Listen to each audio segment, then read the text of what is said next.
il y a 27 ans, une classe entière de jeunes étudiants disparaissait lors d'un voyage scolaire, disparaissant sans laisser de traces et laissant leur famille dévastée. Les autorités soupçonnaient que l'enseignant qui avait disparu avec eux était impliqué, mais comme aucun corps n'a été retrouvé et peu de pistes à suivre, l'enquête a finalement tourné court. Pourtant, pendant toutes ces années, une mère désespérée n'a jamais perdu espoir, s'accrochant à la petite chance que sa fille soit encore quelque part. Puis un jour, en parcourant de vieilles photographies, elle remarqua un détail crucial que tout le monde avait négligé. Un détail qui changerait toute l'affaire et choquerait toutes les personnes impliquées d'une manière que personne n'aurait pu imaginer. Avant de plonger dans cette histoire choquante, dites-nous d'où vous regardez aujourd'hui, et si vous aimez cette vidéo, n'oubliez pas de vous abonner. Laura Callaway s'est réveillée le matin du 28 septembre 2023, le cœur lourd. Le ciel gris et nuageux devant sa fenêtre reflétait son humeur sombre. Elle s'était préparée pour cette journée, mais malgré cela, le chagrin était accablant. Cela faisait exactement 27 ans que sa fille, Rory, avait disparu. Lentement, Laura se leva de son lit et se dirigea vers la coiffeuse. Là, accrochée au miroir, se trouvait une photo en gros plan de Rory dans son uniforme scolaire. Laura a doucement pris la photo dans ses mains, les yeux remplis de larmes alors qu'elle regardait le visage souriant de sa fille. « Oh, Rory » murmura-t-elle, sa voix se brisant d'émotion. Mais Laura prit rapidement une profonde inspiration, se protégeant de la vague de chagrin qui menaçait de l'engloutir. Elle avait enduré les pires moments au cours des 27 dernières années et savait qu'elle devait rester forte. Après s'être lavé le visage et s'être habillée, Laura a vérifié son téléphone. Il y avait un texto de sa meilleure amie, Hélène Carter, « Tu n'es pas seule dans cette situation. Nous nous en souvenons tous encore. Si vous avez besoin de compagnie, venez chez moi à tout moment. » Hélène était également la mère de l'un des enfants disparus. Laura ressentait un certain réconfort en sachant qu'elle n'était pas seule dans son chagrin. Elle a répondu au message d'Hélène, lui demandant si elle pouvait venir maintenant. La réponse d'Hélène a été immédiate et accueillante. Avant de partir, Laura se rendit à la cuisine et rassembla quelques paquets de thé à la lavande Earl Grey et un pot de biscuits de sa collection. L'idée d'arriver les mains vides chez son amie ne lui convenait pas, même après toutes ces années d'amitié. Alors que Laura sortait de chez elle et commençait la courte marche vers chez Hélène, elle ne pouvait s'empêcher de réfléchir à la solitude qu'elle avait éprouvée depuis la perte de son mari. Hélène était devenue l'une des rares personnes à vraiment comprendre sa douleur et à être là pour elle dans les moments les plus sombres. Le quartier était calme tandis que Laura parcourait les rues familières. Les maisons étaient à peu près les mêmes qu'il y a 27 ans, un contraste saisissant avec à quel point sa vie avait changé. Alors qu'elle s'approchait de la maison d'Hélène, à quelques pâtés de maison de la sienne, elle vit la porte d'entrée s'ouvrir. Avant même d'avoir eu l'occasion de frapper, Hélène l'accueillit avec un sourire chaleureux et compréhensif et l'enveloppa dans une étreinte réconfortante. « Entrez » dit-elle doucement, faisant entrer Laura à l'intérieur. Laura tendit à Hélène le pot à biscuits et les sachets de thé alors qu'ils se dirigeaient vers la cuisine. Hélène s'occupa avec de l'eau bouillante pour le thé pendant que Laura s'installait sur le canapé du salon. L'environnement familier de la maison d'Hélène offrait un petit réconfort en cette journée difficile. Alors qu'ils attendaient que l'eau bout, Hélène se tourna vers Laura et lui demanda gentiment, « Comment vas-tu » Laura soupira, les yeux baissés. « J'essaie de suivre. Vous savez ce que c'est. Cette journée est toujours la plus difficile, fit-elle une pause, rassemblant ses pensées. Même si j'ai appris à vivre avec, le passé me hante encore, surtout aujourd'hui. » Hélène hocha la tête en signe de compréhension. « C'est pareil pour moi, » a-t-elle admis. « N'oubliez pas que j'ai terminé ma thérapie l'année dernière. Même si j'ai accepté le passé et essayé de maîtriser tous les quoi et les cils qui pourraient me dévorer vivant, je ne peux pas nier que cette journée est particulièrement difficile. Je ne sais pas si cela signifie que je dois retourner en thérapie. » La bouilloire siffla et Hélène versa l'eau chaude dans 2 tasses, les apportant à la table basse devant le canapé. L'arôme réconfortant du Earl Grey et de la lavande remplissait l'air, offrant un petit moment de paix au milieu de leur chagrin commun. Alors qu'elles étaient assises ensemble en sirotant leur thé, Laura se sentit reconnaissante de la présence d'Hélène. Ils avaient noué des liens grâce à leur tragédie commune, se soutenant mutuellement tout au long des années où il semblait que personne d'autre ne pouvait vraiment comprendre leur douleur. Le poids de leur perte pesait lourd dans l'air, mais il y avait aussi un sentiment de solidarité, un rappel qu'ils n'étaient pas seuls dans leur chagrin. Hélène posa sa tasse de thé et se tourna vers Laura avec un doux sourire. « Vous savez, mon psychologue m'a dit quelque chose qui m'a été utile, » a-t-elle déclaré. Elle a dit que nous devrions faire face à notre douleur chaque fois qu'elle survient et l'accepter comme faisant partie de nous-mêmes, sans essayer de la cacher ou de la contourner. Hélène fit une pause, réfléchissant attentivement à ses prochains mots. « Je pensais que nous pourrions peut-être regarder quelques photos ensemble, si tu es d'accord ?» Bien sûr, Laura prit une autre gorgée de son thé, laissant le liquide chaud l'apaiser. Au bout d'un moment, elle acquiesça.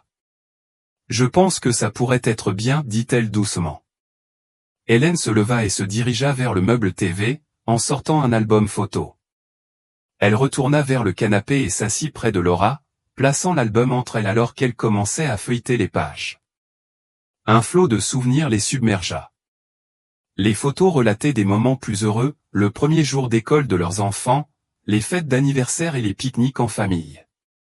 Laura et Hélène se sont retrouvées à partager des histoires et à se remémorer le passé, leur voix étant un mélange de rire et de larmes. « Tu te souviens quand Rory et Sally ont commencé dans cette école ?» demanda Laura en désignant une photo des deux filles en uniforme. Hélène hocha la tête, un sourire mélancolique sur le visage. « 5e année, n'est-ce pas ? L'école n'était ouverte que depuis 2 ans à ce moment-là. »« C'est vrai, » confirma Laura. « Je me souviens à quel point la classe était petite au début, seulement 6 élèves. Mais à la fin de l'année, elle était passée à 15. L'école a vraiment déployé beaucoup d'efforts en matière de marketing, n'est-ce pas ? » Hélène réfléchit, tous ses frais réduits pour attirer les parents. Ils continuèrent à feuilleter l'album. Le regard de Laura fut soudain attiré par une photo qu'elle n'avait jamais vue auparavant. Il montrait Rory et Sally, avec certains de leurs camarades de classe, travaillant sur un projet scientifique pendant l'expo sciences de l'école. Les visages des enfants étaient illuminés d'enthousiasme, complètement inconscients de la tragédie qui allait leur arriver.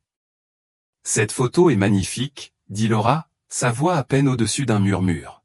« D'où l'as-tu eu ? » Hélène a regardé la photo et a expliqué, « Je l'ai reçue de la police il y a quelques mois. Depuis que l'affaire est restée sans suite, ils ont permis aux parents de récupérer des copies des éléments de preuve. Je suis allée au commissariat et j'ai demandé tout ce qu'ils avaient. » Laura était surprise. « Je ne savais pas que nous pouvions faire ça. Si j'avais su, j'aurais aussi demandé des copies. » Hélène lui fit un sourire triste. « Peut-être que c'est mieux que tu ne le fasses pas. Pour être honnête, avoir tout. Cette preuve a rendu plus difficile pour moi de passer à autre chose. C'est en partie pourquoi j'avais besoin de la thérapie.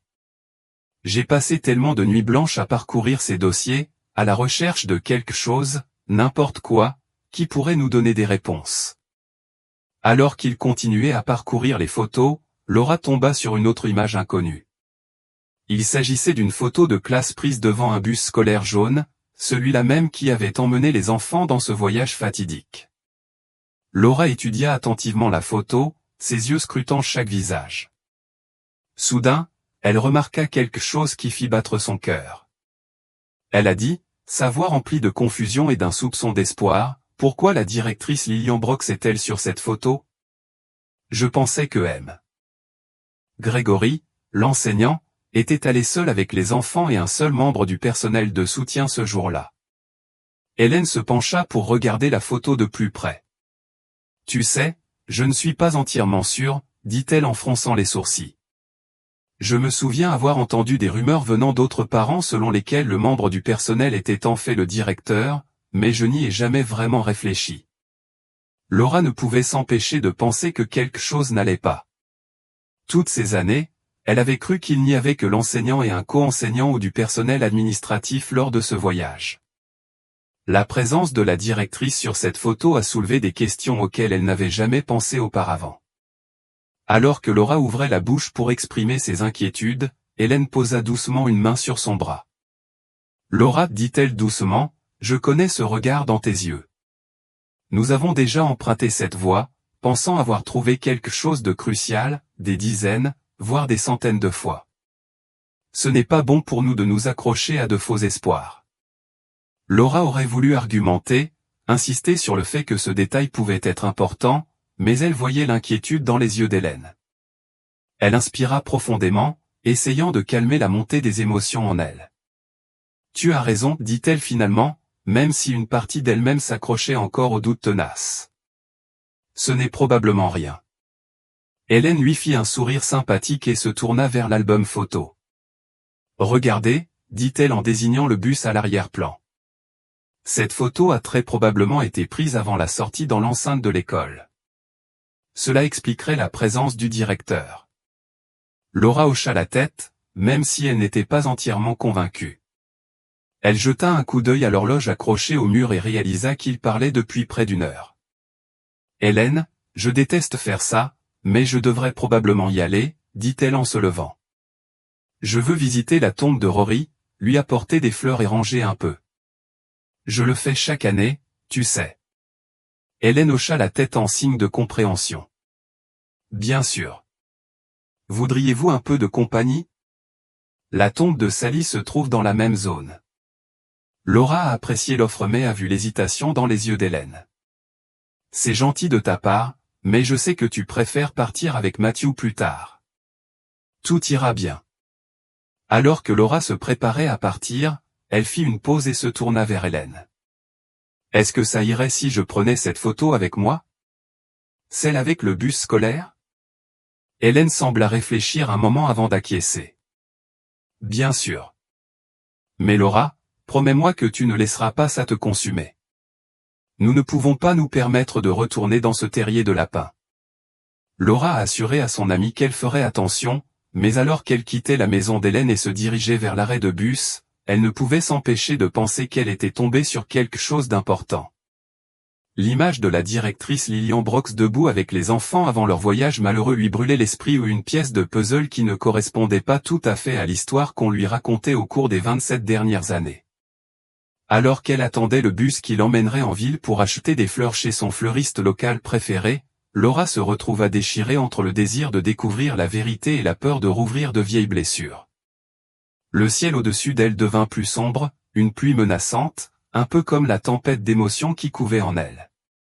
Elle a prié en silence pour que la pluie s'arrête jusqu'à ce qu'elle ait terminé sa visite au cimetière, lui permettant ainsi d'honorer en paix la mémoire de sa fille.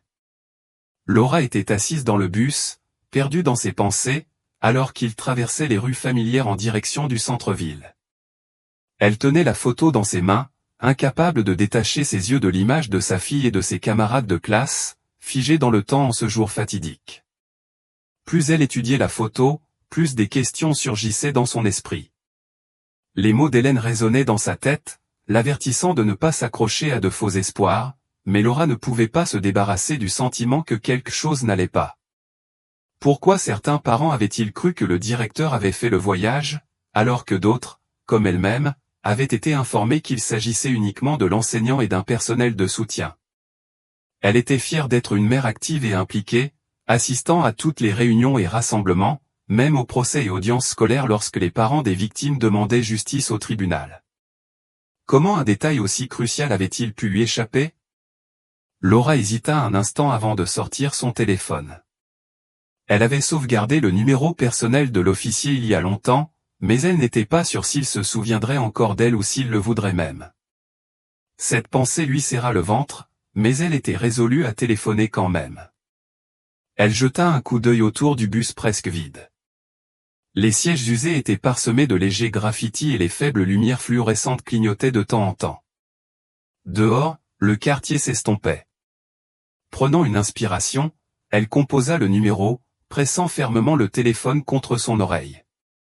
Le premier appel est resté sans réponse. Elle déglutit et essaya à nouveau. Toujours rien, juste le bourdonnement mécanique d'une invite de messagerie vocale. Les doigts de Laura flottaient sur l'écran, se demandant si elle devait laisser un message. Que dirait-elle? Salut, ça fait des années, mais j'ai besoin de ton aide. Tu te souviens de moi? C'était stupide, désespérée. Elle secoua la tête et raccrocha sans laisser de message vocal, remettant son téléphone dans son sac à main. Le bus sursauta légèrement alors qu'il arrivait à un autre arrêt. Elle jeta un coup d'œil à l'extérieur et ressentit soudain un sursaut de reconnaissance. C'était près de la maison du directeur. La vue du vieux quartier lui fit froid dans le dos, réveillant des souvenirs qu'elle pensait avoir enterrés.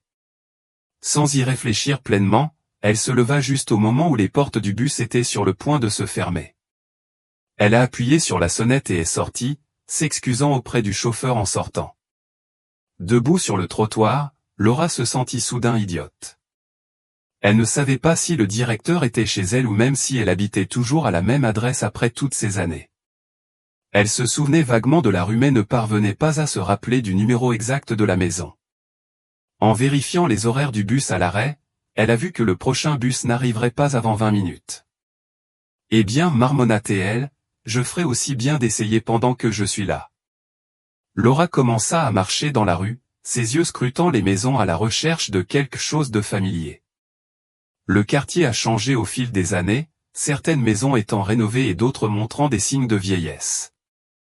Après plusieurs minutes d'errance, elle se retrouva devant une maison qui lui rappelait un vague souvenir. Elle se tenait sur le trottoir et étudiait la propriété. Le jardin était bien entretenu, avec des haies bien taillées et des parterres de fleurs colorées. Une voiture était garée dans l'allée, mais Laura ne pouvait pas être sûre si elle appartenait au principal Brox ou si elle vivait toujours ici. Alors qu'elle hésitait sur le trottoir, Laura réalisa qu'elle n'avait jamais vraiment parlé au principal Brox en dehors de quelques brèves rencontres. Il y a eu le jour de la disparition où la directrice avait présenté ses condoléances, et une fois où Laura était venue avec d'autres parents manifester chez elle. Ici, ils avaient également échangé des mots au commissariat de police il y a des années, mais au-delà de cela, leurs interactions avaient été minimes. Minimes bien qu'elle habite dans le même quartier, prenant une profonde inspiration, Laura se dirigea vers le porche et frappa à la porte. Elle attendit, le cœur battant, mais il n'y eut aucune réponse de l'intérieur. Alors qu'elle s'apprêtait à faire demi-tour et à partir, se sentant gênée par sa décision impulsive, elle remarqua deux femmes marchant le long du trottoir. L'une des femmes semblait avoir la trentaine, tandis que l'autre était plus âgée, plus proche de l'âge de Laura. Alors qu'ils tournaient sur l'allée menant à la maison, leurs yeux rencontrèrent ceux de Laura, et elle reconnut immédiatement la femme plus âgée, il s'agissait de la directrice Lillian Brox. Même si le temps avait accentué les rides de son visage et adouci la netteté de ses traits, la directrice ne sembla pas reconnaître Laura au début. Son expression était polie mais interrogative. « Puis-je vous aider » demanda-t-elle d'une voix gentille mais prudente. Laura déglutit difficilement, se sentant soudain nerveuse. « Je m'appelle Laura Callaway, » dit-elle, regardant la reconnaissance se dessiner sur le visage du directeur. La principale Brox se figea un instant, son sang-froid perdant alors qu'elle commençait à bégayer. « Oh, Madame Callaway, s'il vous plaît, donnez-moi juste un moment. » Elle se tourna vers la jeune femme et la conduisit vers la maison. « Pourquoi n'entres-tu pas et ne t'installes-tu pas confortablement ? Je serai là. » Alors que la directrice fouillait avec ses clés pour déverrouiller la porte, l'esprit de Laura s'emballait. Elle savait que le directeur n'avait pas d'enfant, alors qui était cette jeune femme ? Est-ce qu'elle interrompait quelque chose d'important ? Une fois la jeune femme à l'intérieur, le principal Brox la suivit à l'intérieur et Laura la vit allumer les lumières de la maison. Laura décida de s'approcher plus près de la porte, attendant sur le seuil. Laura se demandait si elle devait appeler ou attendre, mais à mesure que les minutes s'écoulaient, l'impatience s'installait. La maison était étrangement calme, à l'exception du moindre murmure de voix au loin. Après un moment, elle leva la main et frappa à nouveau, même si la porte était encore légèrement entr'ouverte. Des pas résonnèrent alors soudainement et la porte s'ouvrit plus grand. Lillian réapparut précipitamment, s'essuyant les mains sur les côtés de son chemisier, comme si elle venait de finir de les laver. « Je suis vraiment désolée pour l'attente, » dit-elle en se forçant à rire légèrement. Elle hésita.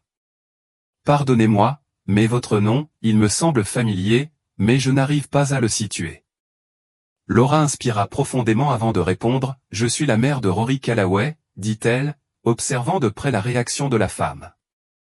Ma fille était en 5e année en 1996. Elle a disparu pendant le voyage scolaire. Le visage de la directrice pâlit et elle eut du mal à conserver son sourire.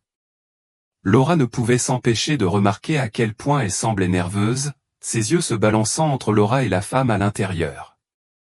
Par la porte à peine ouverte derrière elle, Laura aperçut la femme qui se tenait à l'intérieur de la maison. Elle ne faisait pas partie de la conversation, mais elle restait en retrait comme si elle regardait, écoutait. La directrice Brox s'éclaircit la gorge, essayant de retrouver son calme. « Madame Callaway, je ne suis plus le directeur de l'école, voyez-vous. J'ai pris une retraite anticipée il y a quelques années. Puis-je vous demander pourquoi vous êtes ici ?» Laura fit une pause un instant avant de décider d'être directe. « J'ai une question sur le jour du voyage scolaire. Je suis désolée d'être arrivée à l'improviste. J'étais dans le coin quand cela m'est venu à l'esprit, dit-elle, gardant sa voix ferme malgré l'agitation en elle. Je ne prendrai pas beaucoup de votre temps, je le promets. » La directrice jeta à nouveau un coup d'œil par-dessus son épaule à la femme à l'intérieur, puis à Laura. « Très bien, dit-elle à contre-cœur, mais je ne peux pas rester longtemps. J'ai un invité qui attend. » Laura hocha la tête en signe de compréhension et fouilla dans son sac à main pour en sortir la photo de classe. Elle l'a montrée au principal Brox pour qu'il le voie. « Cette photo, commença Laura, a-t-elle été prise à l'école ou pendant le voyage ?» La directrice Lilian plissa les yeux en étudiant la photo. Pendant un instant, elle parut perdue dans ses pensées, les sourcils froncés. « Je pense que c'était pendant. » Commença-t-elle, puis révisa rapidement sa déclaration. « Non, ça a été pris sur le parking de l'école. » Le cœur de Laura manqua un battement face à l'hésitation du directeur.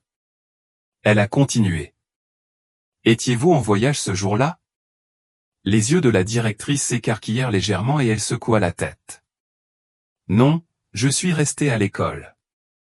Monsieur Grégory, le professeur et un membre du personnel de l'administration ont fait le voyage. C'était censé être moi, mais j'avais une affaire importante de dernière minute à régler, alors l'administrateur a pris ma place. » Laura hocha lentement la tête, traitant cette information. Cela correspondait à ce qu'elle avait toujours cru, mais quelque chose n'allait toujours pas. Elle décida de poser une question supplémentaire, en espérant que cela n'irait pas trop loin. « C'est peut-être ma dernière question, si cela ne vous dérange pas, avez-vous remarqué quelque chose de suspect à propos de monsieur Grégory ce jour-là » Rien du tout. À ce moment-là, le comportement du principal Brox a changé. Sa voix prit une pointe d'agacement lorsqu'elle répondit « Non, Madame Callaway, j'ai fait toutes ces déclarations à la police d'innombrables fois. Je n'aurais jamais pensé que monsieur Grégory soit capable de quelque chose comme ça. » Elle fit une pause, son expression s'adoucissant légèrement. « Je préférerais ne plus en parler. Cela m'a brisé le cœur aussi et j'ai trouvé la fin. Je ne veux plus rouvrir de vieilles blessures. » Laura ressentit un sentiment de culpabilité face aux paroles du directeur. Elle n'avait pas voulu causer davantage de douleur. « Je suis désolée, dit-elle doucement. Je comprends, vraiment. C'est juste. Je n'arrive toujours pas à croire que ma fille ait disparu dans les airs. » À sa grande surprise, Laura sentit les larmes lui monter aux yeux. « J'espérais. Je ne sais pas ce que j'espérais. Que peut-être tu aurais une réponse après tout ce temps. » Laura fouilla dans son sac à main et en sortit un mouchoir de poche, se tamponnant les yeux. Alors que sa vision s'éclaircissait, elle remarqua la jeune femme à l'intérieur, les observant attentivement. Il y avait un mélange de curiosité et d'inquiétude dans son regard. L'expression du principal Brox s'adoucit encore davantage. « Je comprends la douleur, Madame Callaway. C'est l'une des raisons pour lesquelles j'ai pris une retraite anticipée. Tant que j'ai travaillé dans cette école, je n'ai jamais pu surmonter mon chagrin. » Elle hésita un instant, puis s'avança et embrassa brièvement Laura. « Je sais que cela fait 27 ans aujourd'hui. Vous n'êtes pas le premier parent à venir ici ce jour-là. Au fil des années, Laura a été déconcertée par la soudaine manifestation d'émotion du directeur. Elle remit la photo dans son sac à main alors qu'ils se séparèrent. Elle réussit à esquisser un faible sourire. « Merci pour votre temps. Je devrais y aller maintenant. Je suis désolé d'avoir pris votre après-midi. » Alors que Laura se tournait pour partir, elle ne pouvait s'empêcher de penser qu'il y avait plus à raconter dans l'histoire. L'hésitation initiale du directeur, la présence de la mystérieuse jeune femme et les subtiles incohérences dans ses réponses lui rongeaient l'esprit. Pourtant, elle savait aussi que ses soupçons pourraient simplement provenir d'une réflexion excessive. Hélène avait raison, elle ne pouvait pas se permettre de se perdre à nouveau dans de faux espoirs. En revenant vers l'arrêt de bus, l'esprit de Laura était rempli de pensées et d'émotions contradictoires. La pluie qui avait menacé toute la journée commença enfin à tomber, correspondant à son humeur sombre. Alors qu'elle atteignait l'abri de l'arrêt de bus, elle a sorti son téléphone et l'a regardé, se demandant si elle devait essayer de contacter à nouveau le policier qui avait été affecté à l'affaire. Mais avant que Laura ait pu se décider, le bus est arrivé. Elle monta à bord et s'installa près de la fenêtre. Alors que le bus s'éloignait du trottoir, elle serra fermement la photo contre sa poitrine. La pluie continuait à tomber, à un rythme régulier sur le trottoir à l'extérieur, même si au moins le vent s'était calmé. Laura était assise dans le bus, l'esprit tourbillonnant de pensées et de questions. La rencontre avec le principal Brox lui avait laissé plus de doutes que de réponses, et elle ne pouvait se débarrasser du sentiment que quelque chose n'allait pas. Alors que le bus traversait les rues détrempées par la pluie, avec un soupir, elle a sorti son téléphone, en espérant une notification, un appel manqué, n'importe quoi.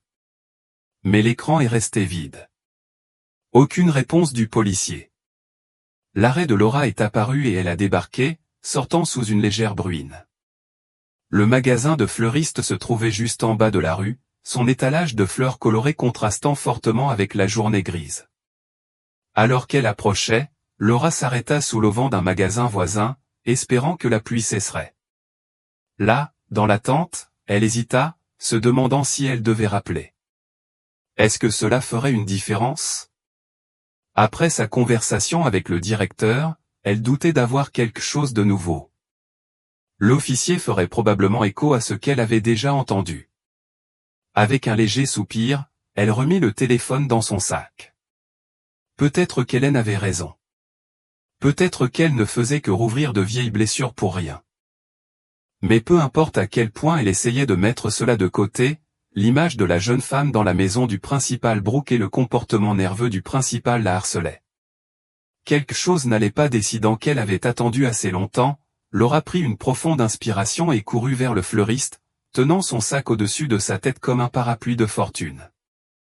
La pluie froide s'accrochait à sa peau, s'infiltrant à travers le tissu de ses vêtements, mais elle le remarquait à peine.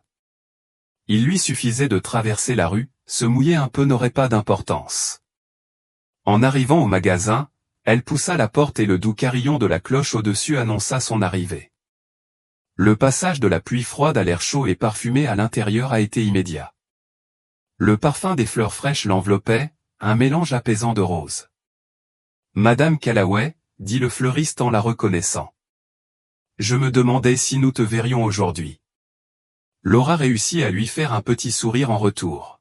« Bonjour Sarah. »« Oui, je suis là pour ma commande habituelle. » Alors que Sarah commençait à rassembler les fleurs que Laura choisissait habituellement pour la tombe de Rory, Laura se retrouva à parcourir la sélection du magasin.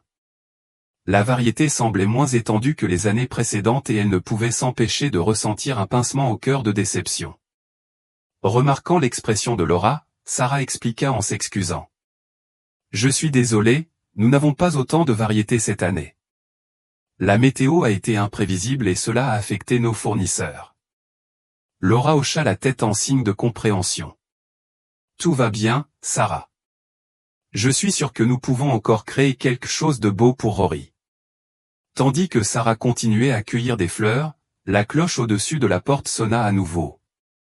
Laura se tourna pour voir Hélène et son mari, Matthew, entrer dans le magasin.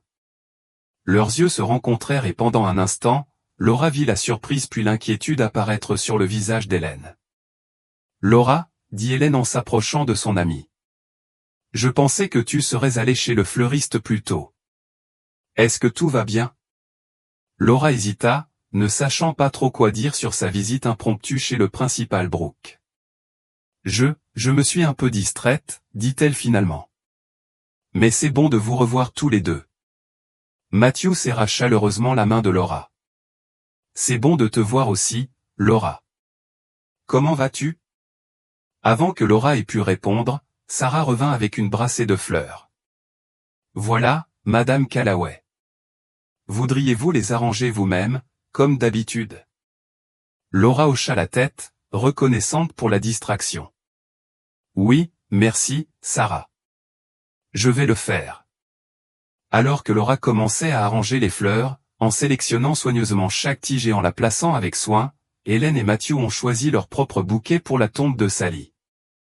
La boutique était silencieuse, à l'exception du léger bruissement du papier et des murmures occasionnels des conversations entre le couple. Laura se retrouvait perdue dans ses pensées pendant qu'elle travaillait, ses mains bougeant presque d'elles-mêmes alors qu'elle créait un bel arrangement. La tâche familière était apaisante, lui permettant de revenir à sa rencontre avec le principal Brooks. Doit-elle en parler à Hélène? Son amie comprendrait-elle ses soupçons, ou penserait-elle que Laura s'accrochait encore à une paille? Alors qu'elle finissait de nouer un ruban autour du bouquet, Laura leva les yeux pour voir Hélène la regarder avec un mélange d'affection et d'inquiétude. C'est magnifique, Laura, dit doucement Hélène. Rory aurait adoré. Laura sentit les larmes lui monter aux yeux à l'évocation du nom de sa fille. Merci, réussit-elle à dire. Je l'espère. Tous les trois se dirigèrent vers le comptoir pour payer leurs fleurs. Alors que Sarah enveloppait le bouquet d'Hélène, Laura se retrouva à étudier le visage de son amie. Il y avait là une tristesse, un poids de chagrin que Laura ne reconnaissait que trop bien. Mais il y avait aussi un calme, un sentiment d'acceptation que Laura enviait. Laura, dit-elle soudainement, la voix basse. Il y a quelque chose dont je dois te parler aujourd'hui. Hélène se tourna vers elle, la curiosité se mêlant à l'inquiétude dans ses yeux. Qu'est-ce qu'il y a, Laura? Laura prit une profonde inspiration, se volant.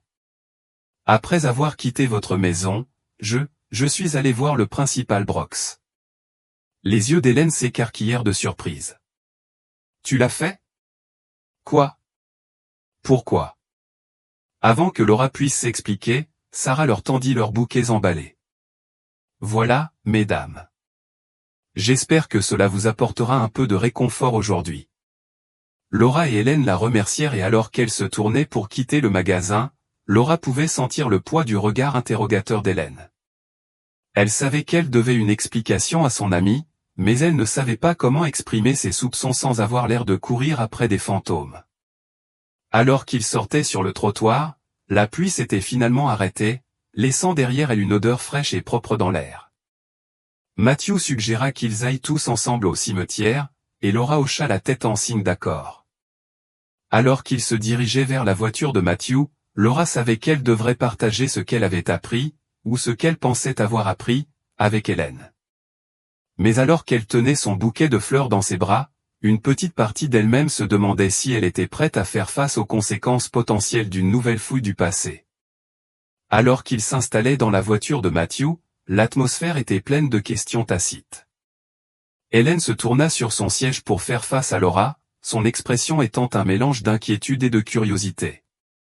Laura, commença-t-elle doucement, pourquoi es-tu allé voir le principal Brooks? Que espérais-tu trouver? Laura inspira profondément, serrant le bouquet de fleurs sur ses genoux. Elle savait qu'elle devait choisir ses mots avec soin. Je ne pouvais pas me débarrasser de ce sentiment, du sentiment que quelque chose n'allait pas dans cette photo de classe, celle avec le bus scolaire. Le front d'Hélène se plissa. Celui que nous avons regardé plus tôt? Et alors? Je lui ai posé des questions à ce sujet et elle a dit que cela avait été pris à l'école avant le voyage. Mais Hélène, au début, elle a dit que c'était pendant, puis elle s'est rapidement corrigée et a dit que c'était avant. Ne trouvez-vous pas cela étrange? C'était comme si elle cachait quelque chose, a expliqué Laura, sa voix devenant plus animée. Le poids des soupçons pesait plus fort sur sa poitrine. Matthew jeta un coup d'œil à Laura dans le rétroviseur, son expression neutre. Laura, ça fait 27 ans. La mémoire peut nous jouer des tours, surtout avec un événement aussi traumatisant. Laura hocha la tête, reconnaissant son point de vue. Je sais. Mais il y avait autre chose. Quand je suis arrivé chez elle, il y avait une jeune femme là-bas, quelqu'un que je n'avais jamais vu auparavant. Et la directrice, elle avait l'air nerveuse, comme si elle ne voulait pas que cette femme sache de quoi on parlait. Hélène et Matthew échangèrent un regard que Laura ne parvenait pas à déchiffrer. Après un moment de silence, Hélène parla, sa voix douce mais ferme. Laura, je comprends la nécessité de trouver des réponses. Crois-moi, oui. Mais nous avons déjà emprunté cette voie. Tu te souviens, il y a 3 ans, quand tu pensais avoir trouvé un lien entre le chauffeur de bus et cette affaire classée dans l'Oregon. Laura ressentit une bouffée d'embarras à ce souvenir. Elle avait passé des semaines convaincue d'avoir découvert un indice vital, mais cela ne menait nulle part. C'est différent, a-t-elle insisté, même si une petite partie d'elle-même se demandait si elle essayait de se convaincre autant que ses amis. La voiture devint silencieuse alors qu'ils roulaient dans les rues familières en direction du cimetière. Laura regarda par la fenêtre, regardant la ville céder la place à un environnement plus rural. Le ciel s'éclaircissait, des taches bleues apparaissaient entre les nuages. Alors qu'ils approchaient des portes du cimetière, Matthew brisa le silence. Laura, nous nous soucions de toi. Nous ne voulons pas te voir à nouveau blessée par de faux espoirs. Laura hocha la tête, sentant une boule se former dans sa gorge. Je sais, dit-elle doucement. C'est juste que, je ne peux pas m'empêcher de ressentir ces sentiments. Rory et Sally, et tous les autres méritent plus que la simple acceptation. Ils méritent la vérité. Hélène tendit la main et serra la main de Laura. Ils le font, a-t-elle reconnu. Mais parfois, la vérité est que nous ne saurons jamais tout, et c'est quelque chose avec lequel nous devons apprendre à vivre. Alors que Matthew garait la voiture, Laura sentit un mélange d'émotions l'envahir. Le chagrin familier, l'espoir persistant et maintenant un nouveau sentiment de détermination. Elle savait que ses amis avaient de bonnes intentions, mais elle ne pouvait s'empêcher de penser que sa rencontre avec le principal Brock avait. J'ai ouvert une porte qui était fermée depuis longtemps. Ils sortirent dans l'air frais et humide, l'odeur de la terre fraîchement retournée persistant alors qu'ils traversaient le cimetière. La pluie s'était arrêtée, laissant derrière elle un calme, presque inquiétant. Leurs pas étaient étouffés par le sol mou alors qu'ils se dirigeaient vers les tombes de Rory et Sally, proches, mais pas côte à côte, mais suffisamment proches pour qu'Hélène et Laura les aient disposés ensemble, un petit réconfort dans leur chagrin partagé. Laura s'approcha la première de la pierre tombale de Rory, le cœur lourd alors qu'elle s'agenouillait, plaçant doucement le bouquet de fleurs à sa base. Les pétales, encore frais de rosée du matin, ajoutaient un petit éclat de couleur à la pierre grise. Elle passa ses doigts sur le nom de la tombe, traçant chaque lettre comme si elle la mémorisait à nouveau. Cela lui a toujours déchiré le cœur que cette pierre tombale marque une tombe vide, sans corps en dessous, sans véritable fermeture. Ils avaient besoin d'un endroit où diriger leur chagrin, d'un endroit tangible à visiter, mais l'absence de la dépouille de Rory la hantait. Ce monument en pierre était à la fois un réconfort et un cruel rappel de tout ce qu'ils ignoraient. Avec un léger soupir, elle fouilla dans son sac à main et en sortit la photo usée. Elle le leva, étudiant le visage de sa fille, ses doigts effleurant distraitement l'image. La douleur dans sa poitrine s'approfondit à mesure que les souvenirs revenaient, le rire de Rory, la façon dont elle tirait sur sa manche quand elle avait besoin d'attention, la dernière fois que Laura lui avait dit au revoir. Les larmes lui montèrent aux yeux, débordant alors qu'elle se laissait aller à son deuil. La douleur était aussi vive que le jour où tout cela s'est produit. Cette fois, elle n'essaya pas d'arrêter les sanglots, les laissant couler librement. Au bout d'un moment, lorsque le poids de son chagrin s'atténua juste assez pour respirer, Laura essuya ses larmes et se releva lentement. Elle se tourna et jeta un coup d'œil vers Hélène et Matthew, qui se tenaient près de la tombe de Sally à quelques mètres de là, leurs propres expressions perdues dans un deuil silencieux. Laura prit une profonde inspiration et s'avança, prête à la rejoindre, mais juste au moment où Laura était sur le point de s'approcher d'Hélène, quelque chose attira son attention. Laura s'arrêta net. Au loin, près de la parcelle où étaient enterrés la plupart des enfants de l'école, elle aperçut une silhouette familière. C'était la jeune femme de la maison du principal Brox. Elle n'était pas seulement de passage, elle se tenait immobile, fixant une pierre tombale, les mains jointes comme si elle contemplait tranquillement. Le pouls de Laura s'accéléra. Était-ce juste une coïncidence, ou y avait-il quelque chose de plus? Laissant son chagrin de côté pour le moment, Laura observa la femme. Elle se tenait dans la section du cimetière où la plupart des écoliers disparus avaient été enterrés. De nombreuses familles avaient choisi ce lieu de sépulture. C'était le seul véritable cimetière à proximité du quartier. Le cœur de Laura commença à s'emballer. Sans réfléchir, elle se tourna dans l'autre direction, tapotant doucement le bras d'Hélène. Elle murmura « Je reviens tout de suite », sa voix étant à peine au-dessus d'un murmure. Avant qu'Hélène ou Matthew n'aient pu dire quoi que ce soit, Laura marchait déjà d'un pas vif vers la jeune femme. En s'approchant, elle a pu voir que la femme pleurait, ses épaules tremblaient alors qu'elle se tenait devant l'une des tombes. « Excusez-moi » cria doucement Laura, ne voulant pas la surprendre. La femme se tourna, la surprise et la peur traversant son visage lorsqu'elle reconnut Laura. Elle essuya rapidement ses larmes, comme pour essayer de se ressaisir. « Nous nous reverrons » continua Laura, le regard fixe. « Je pense que je vous ai vu chez le principal Lillian plus tôt. » La femme baissa les yeux, bougeant inconfortablement. Elle avait l'air de vouloir se retirer, comme si la présence de Laura la faisait se sentir exposée. « Je suis désolée » ajouta rapidement Laura. « Je ne veux pas m'immiscer. » La femme expira doucement, puis secoua la tête. « C'est bon » murmura-t-elle, sa voix à peine au-dessus d'un murmure. « Je viens ici chaque année ce jour-là pour faire mon deuil. » Laura hocha la tête en signe de compréhension. « Moi aussi, même si je viens habituellement tôt le matin. Mais aujourd'hui, j'étais en retard. » Elle jeta un coup d'œil à sa montre. 16 heures. Un silence s'étira entre eux, lourd de non-dits. Puis Laura a gentiment demandé « Pour qui pleurez-vous ? Étiez-vous apparenté à l'un des étudiants disparus il y a 27 ans ?» La femme hésita, ses lèvres légèrement entr'ouvertes avant de se serrer à nouveau. Pendant un moment, elle sembla réfléchir à sa réponse, puis acquiesça lentement, presque à contre-cœur. Laura sentit son malaise et n'insista pas davantage, mais tandis que ses yeux dérivaient vers la pierre tombale, elle remarqua une petite photographie encadrée placée près de la tombe. L'image était floue par l'âge, accrochée à la vitre, mais Laura distinguait les contours du visage d'une jeune fille.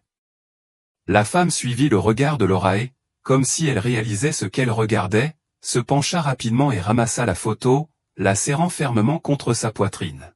« Je suis désolée » dit doucement Laura. « Je ne voulais pas envahir votre vie privée. » Elle croisa le regard de la femme, le sien rempli de compréhension. « Tu as dû vraiment aimer ta sœur et te manquer. Je comprends ce sentiment. » Laura fit un pas en arrière, se préparant à partir, ne voulant pas causer davantage de détresse à la femme. Mais juste au moment où elle se retournait, la femme appela, d'une voix incertaine mais ferme. « Attends » dit-elle. Laura fit une pause, regardant en arrière. « Pourquoi es-tu allé chez le principal Lillian plus tôt ?»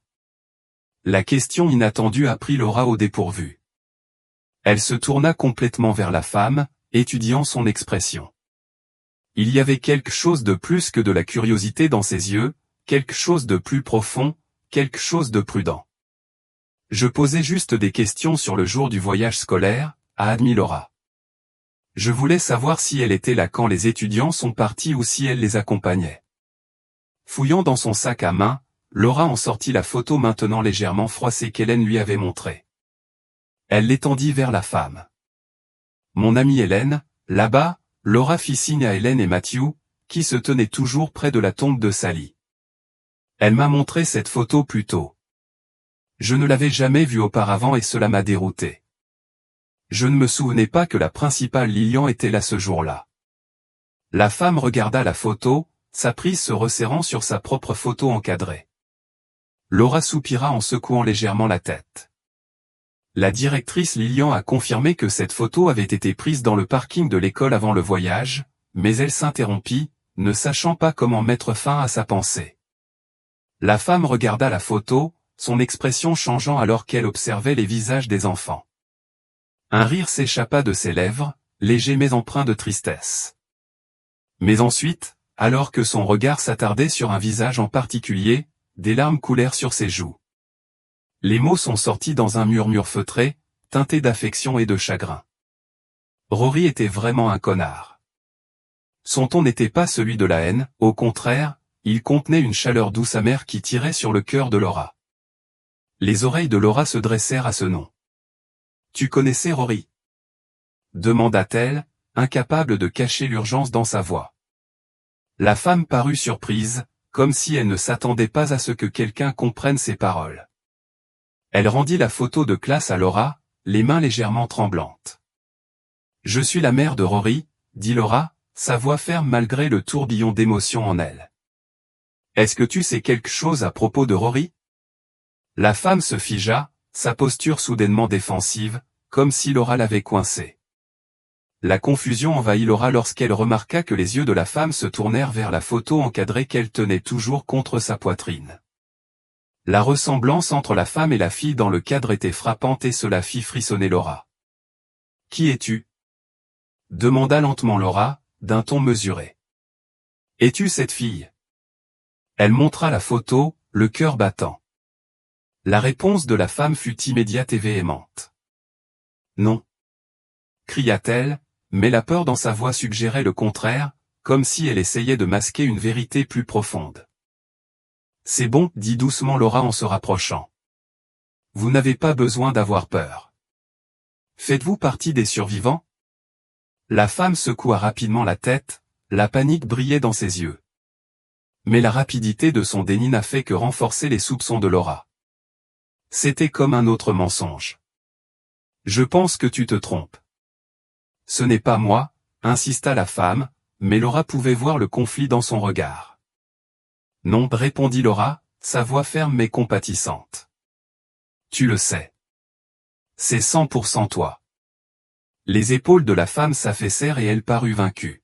« Tu ne veux pas savoir qui je suis, » murmura-t-elle, sa voix à peine au-dessus d'un murmure. « Chuchote, c'est mieux pour toutes les personnes impliquées, s'il te plaît, » plaida Laura, le désespoir s'insinuant dans ses mots. « Pendant toutes ces années, je n'ai jamais pu comprendre la disparition de ma fille. Cela m'a dévoré vivant.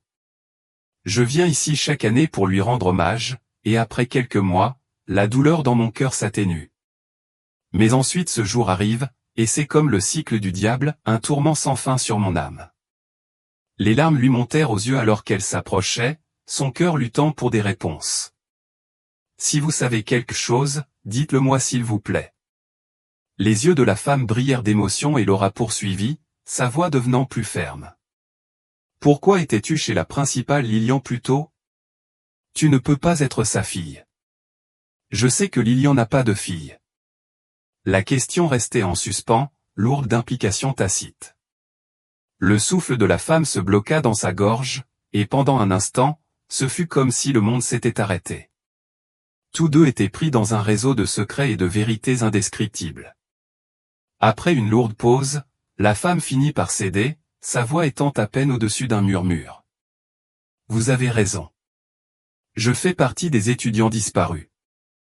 Un survivant. » Le cœur de Laura s'emballa, l'incrédulité l'envahit. « Quoi ?» Alta-t-elle, luttant pour comprendre le poids des mots d'Audrey. « Qui ?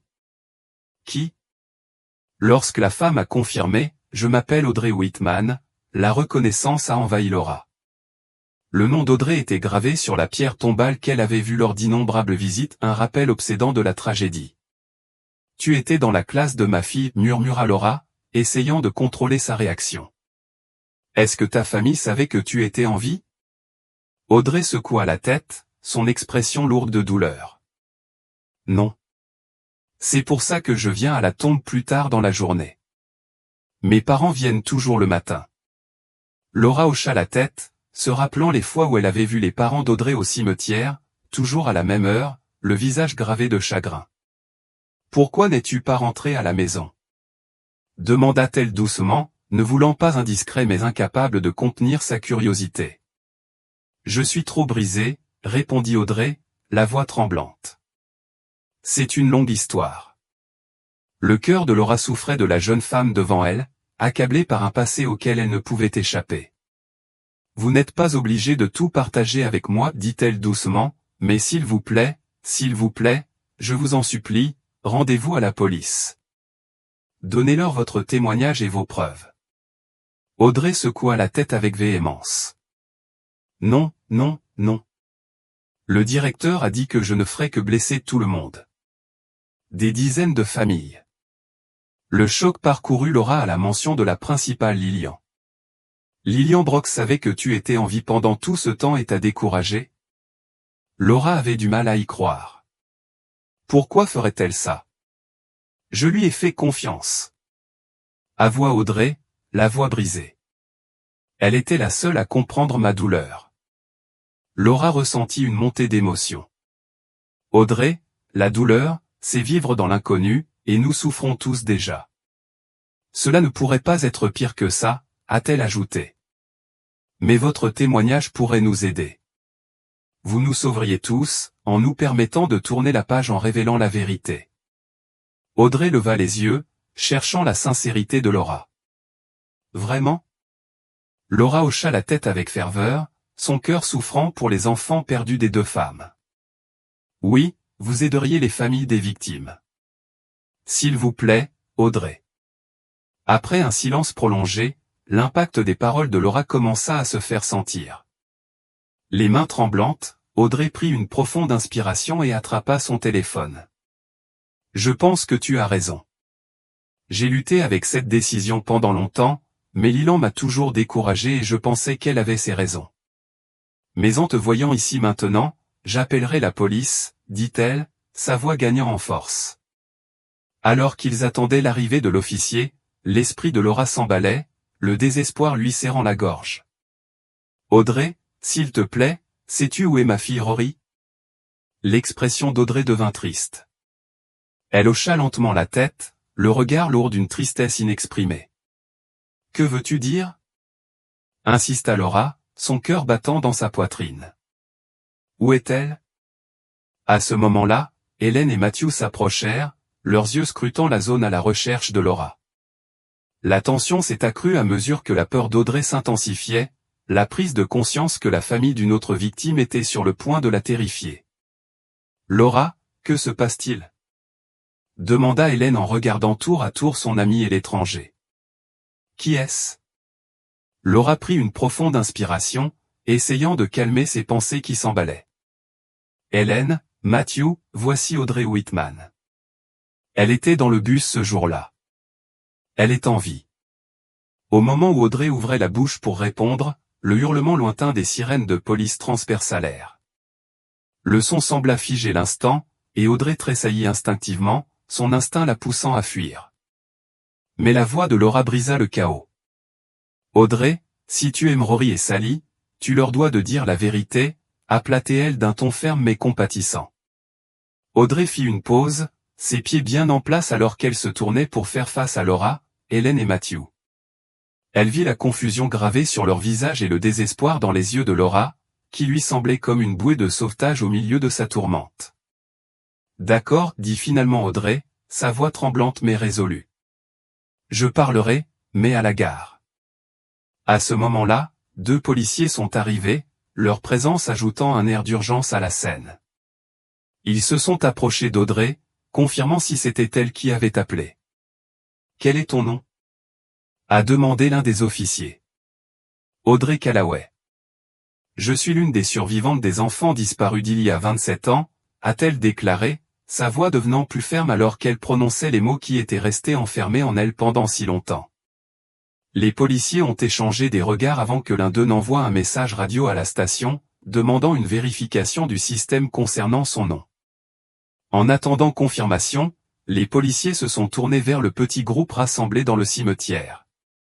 Nous avons besoin que tout le monde nous accompagne au commissariat. Nous ne pouvons avoir aucune perturbation ici, a déclaré fermement un officier.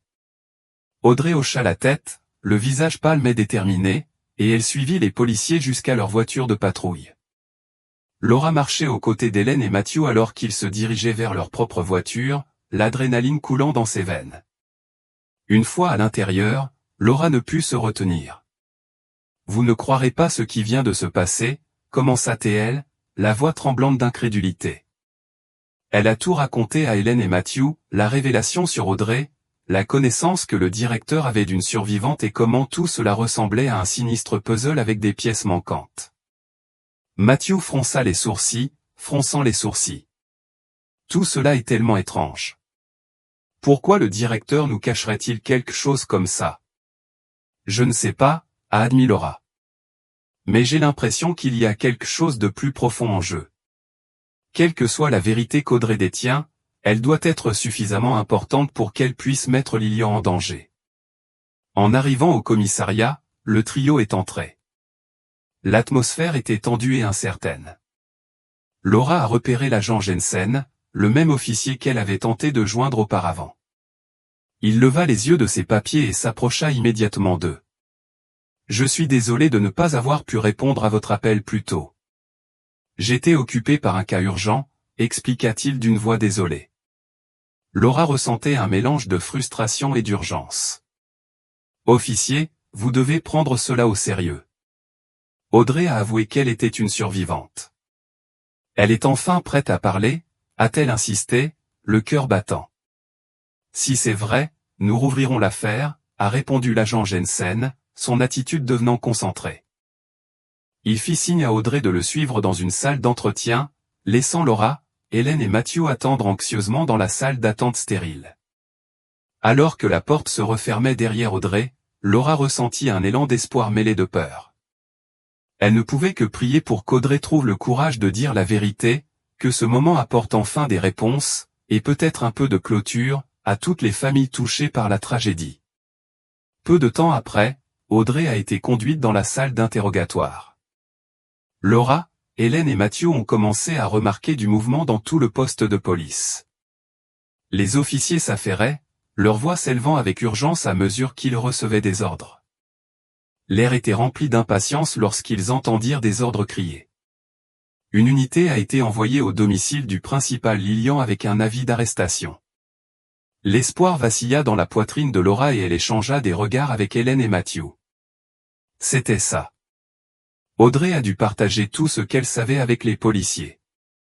À ce moment-là, le son aigu des sirènes de police a traversé l'air alors que l'unité partait, et la tension dans la pièce est devenue palpable. Moins d'une heure plus tard, l'anticipation est devenue réalité lorsque les policiers sont revenus, conduisant la directrice Lilian menottée au poste de police. Elle marchait la tête baissée, le poids de sa situation étant évident dans ses épaules affaissées.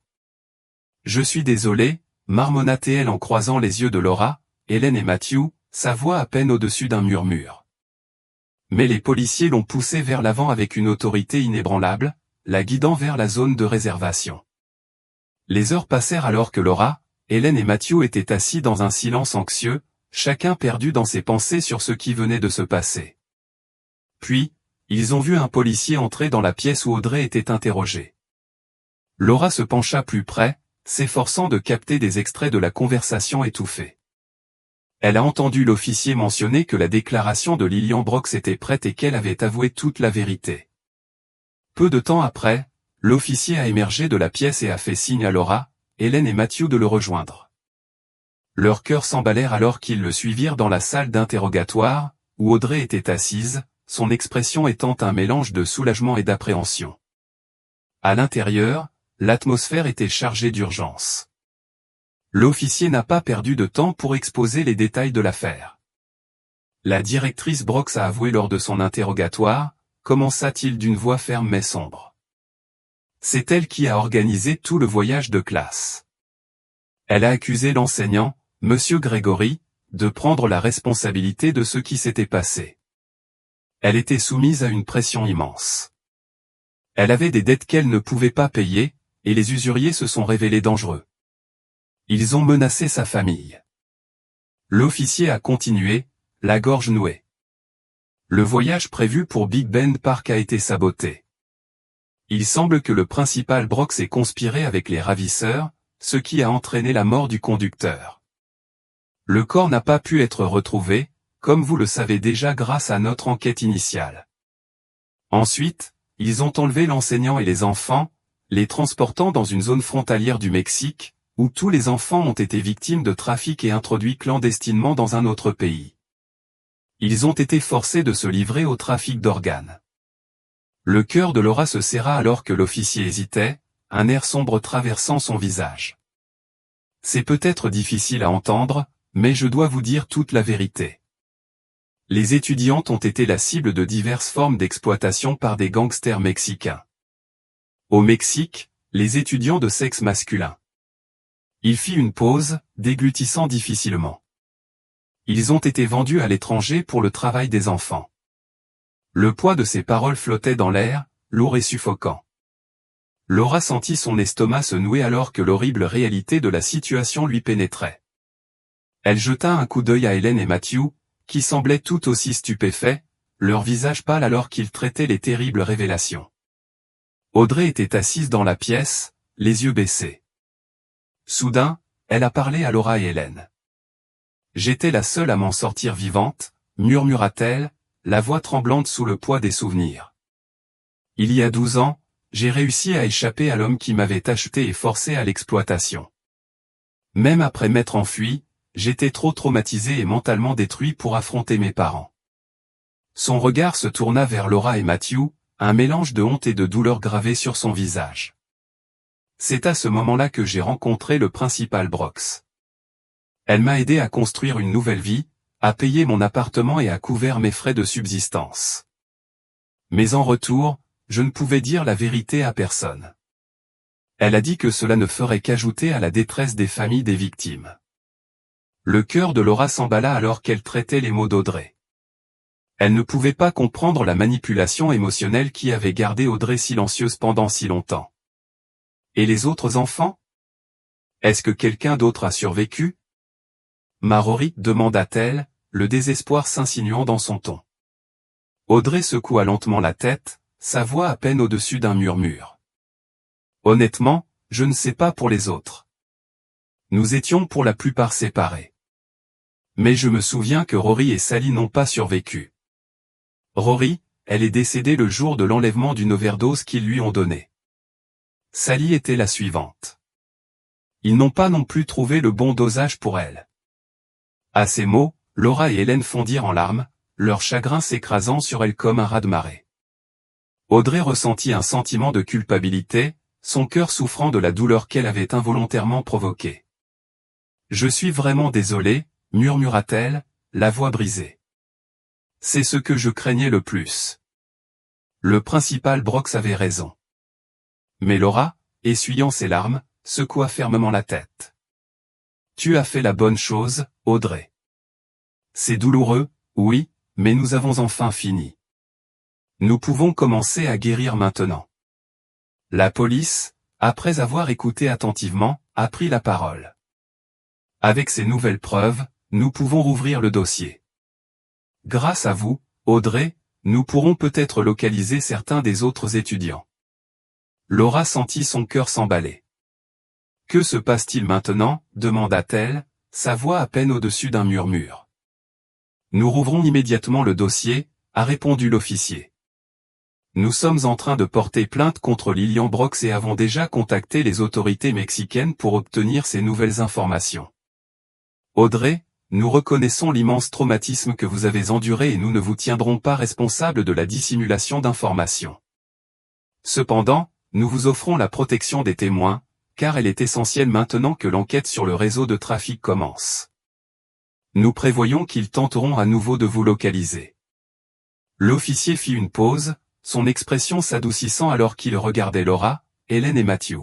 « Je sais que ça doit être incroyablement difficile pour toi, de retrouver l'espoir après toutes ces années, seulement pour... » Il s'interrompit, incapable de trouver les mots justes. Laura hocha la tête, sentant les larmes lui monter aux yeux. « Au moins, maintenant nous le savons, dit-elle doucement. Après toutes ces années, nous savons enfin ce qui est arrivé à nos enfants.